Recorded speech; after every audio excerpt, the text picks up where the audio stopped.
Every morning, I cycle to work because I love cycling. And one morning, I noticed an old man sitting on a bench in a sunny spot with his walking frame next to him. He sat there the next morning, and for the following 2 weeks, I could tell that he liked to spend time outside because he sported a very nice tan. He was always smiling, sometimes reading the newspaper, and always impeccably casually dressed in country style. This is Torkil, a 97-year-old gentleman and a nursing home resident. And I will tell you how I got to know Torkil and how that changed my life. I had just been flicking through photos of Copenhagen in the 1930s, which was quite a jolly inferno of bicycles. And I realized that he, too, must have been cycling his bike every single day, too, and most likely enjoyed it as much as I do. For generations, the bicycle was the preferred mode of transport for 6 out of 10 people, even in cities like Los Angeles and Rome and Tokyo and Sydney. That time, it was quite common for people, the older generation today, to cycle 25 or 50 kilometers just to get to work. But in the 50s and 60s, the bicycle was slowly but surely replaced by cars. Except for a few cities like Copenhagen, the bicycle made a comeback back in the late 70s and the early 80s, and today continues to be the most important mode of transport. No other means of transport is as convenient as the bicycle. The bicycle also happens to be the happiest means of transport. When we grow older, our eyes or our legs may prevent us from cycling. And and usually around our mid-70s, we stop cycling altogether. I have heard countless stories of people saying to me how they have reluctantly had to give up cycling because they became afraid of being hit by a car door or crashing. And how much they miss the personal mobility and the freedom and the joy of cycling. All this made me think, Torkil, the old man, he must miss cycling too. And then I thought, how can I get him back on a bicycle? So, one fine August morning 2 years ago, I showed up at the local nursing home with a rented rickshaw. I realized that it was a crazy idea, and that most likely they would kick me out. As I entered the nursing home, I was approached by this friendly-looking member of staff, and I said to her, "I'm a neighbor. I'm here to offer a ride to the residents." Now, that could have been the end of the story. But the woman said to me, "Oh, that sounds like a great idea. Let me just check." And then she disappeared into the coffee room and reappeared 2 minutes later with an old lady under her arm. And she said, "Gertrude and I would love a ride." As they boarded the bicycle, I asked Gertrude where she wanted to go. And her reply was prompt. She wanted to go to Langelinje, the boardwalk along the Copenhagen harborfront, where Copenhagens have been going for Sunday bicycle rides and a stroll and an ice cream for generations.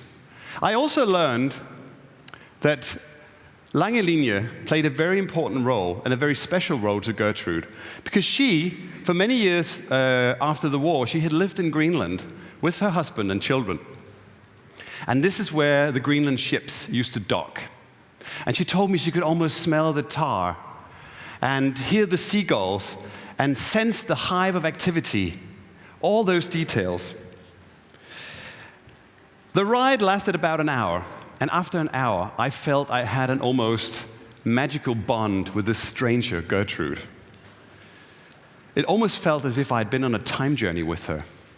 And after I dropped off Gertrude and Joe and the staff member, I left in a rare spirit. The next day, I got a phone call from the manager of the nursing home. She wanted to know what I had done to Gertrude. And then quickly added, "Now all the other residents want a ride too." So I rented the rickshaw again, and I started offering bike rides to the residents in my spare time. And it gave them a whole new mobility, and it gave me an insight into my city that I had never experienced. It was quite amazing. And I made lots of very unlikely friends. I felt like an explorer in uncharted territory. Now, Torkild, the old man, one time I took him for a bike ride too. And as we were passing through one of the parks in Copenhagen, he pointed over to the barracks by Rosenborg Castle and said, "I used to live in there." That's when I realized that Torkild had been a royal guard for 18 months in 1938, 76 years ago. I decided that all these adventures were just far too good not to be shared with anyone else. So I wrote a letter to the city of Copenhagen explaining what I was doing and attaching a few photos. And much to my surprise, I got a phone call from a lady from the city of Copenhagen, daughter, who said to me that this was exactly the kind of active citizenship that she was looking to encourage. And then she said, "Would you be interested in 5 rickshaws instead of 1 and put them on 5 nursing homes?" I said, "You bet." So, equipped with 5 bikes, we gathered friends and locals, and we took all these 5 rickshaws out on our first ride. 10 residents, about 15 new volunteers, and about 100 other locals cycling on their own bicycles, families of all ages cycling along. 2 TV stations showed up. Several national newspapers, even the BBC radio, showed up and did a report. And after this, we had 30 volunteers signing up to ride these 5 bicycles. That's how Cycling Without Age was born. Now, pretty soon, Cycling Without Age was spreading to other cities in Denmark. And during that time, all the bicycles were out cycling several times a day. And the feedback we got was absolutely amazing. We heard back that people who hadn't been talking for years had started talking again. People suffering from dementia would lose their aggressions and actually lift the spirit at the nursing home upon returning from their bike rides. And we heard that blind residents were explaining to the volunteers that to them, cycling was all about smelling the flowers and hearing the birds and feeling the wind in your hair. And the thing about feeling the wind in your hair was something when I said, I can't agree more with that. Feeling the wind in your hair is exactly what we're about.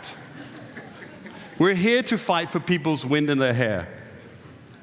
Because when we grow old, we lose the stories and our lives, the witnesses to them. Can you imagine not having anyone around anymore who experienced what you experienced? Can you imagine not having anyone to laugh or cry with? And imagine knowing that soon all your stories will disappear with you. Now, what has astounded me the most is how very, very simple bike rides can have such a profound impact on quality of life, both for the elderly and for the volunteers. And this doesn't just attract the hardcore, the traditional volunteers. This is far more like active citizenship. This is like people gathering because they want to make a difference, and because they know that that will give them and that will strengthen their relationships. It enhances the trust in the local community. One of the pilots, Roberto, who is from Italy but lives in Copenhagen, got started with Cycling Without Age on prescription. Now, his doctor said to him, "Roberto, you need to lose a few pounds and get more exercise." And then he wrote a prescription to him, Cycling Without Age. Another volunteer put it this way. He said, You don't have to pretend that this is awesome. This is awesome. And one of our young volunteers literally got himself a new set of grandparents by striking up a relationship with a couple that has been married for 70 years. Now, he doesn't have scheduled trips where he knows he has to show up at certain times. This is more like any other friendship, where you show up as often or as rarely as you feel like. Not because it's an obligation, but because you want to. Now, I continue to be amazed by all these stories. We're now having these bicycles on over 100 nursing homes throughout Denmark and even in Norway, with all the hills and the mountains.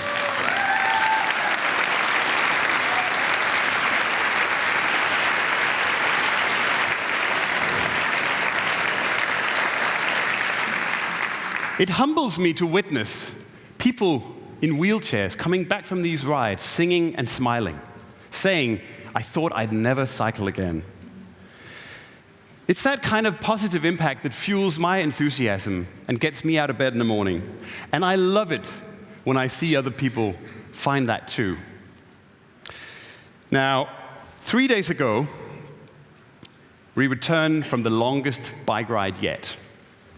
We went on an adventure ride for 300 kilometers to the city of Hamburg from Odense in Denmark, with 10 rickshaws, with 20 elderly people and 15 volunteers. And the last 20 kilometers, when all the batteries had run out, we rode them on our adrenaline. Truly, honestly, I had been doing this for a couple of years now. I had never imagined what an impact that had on the residents. They were aged between 70 and 90. And on the second night during dinner, because we had to make 3 overnight stays, a lady called Sigrid, who was 90, stood up in front of all of us and said, I haven't been on a vacation for 15 years, and this is the best holiday I've ever had. I got goosebumps when she said that. And another, one of the so-called weaker passengers on the ride, put it this way. She said, "I feel alive again."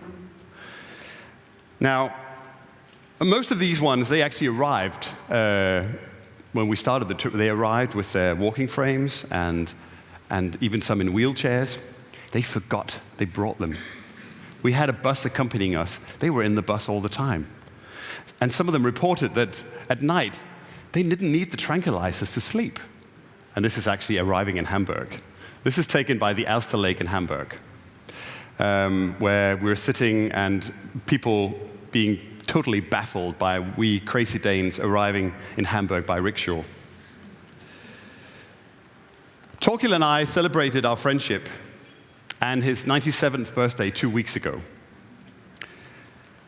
by drinking a really good glass of wine, because that's something that we both appreciate. And the wine waiter, when he heard what the occasion was, brought out the very best glasses and served the very best wine. And Torkild, being very chatty, managed to chat to well over 50 people, and 50 people whose lives I think we impacted that day. And what Cycling Without Age has taught me is that even if you are close to 100, life can and should be beautiful. And life in a nursing home should be a place of joy and continued mobility.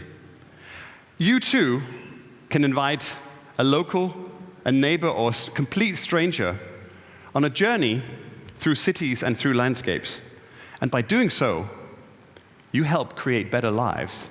It's all about creating relationships. Thank you very much.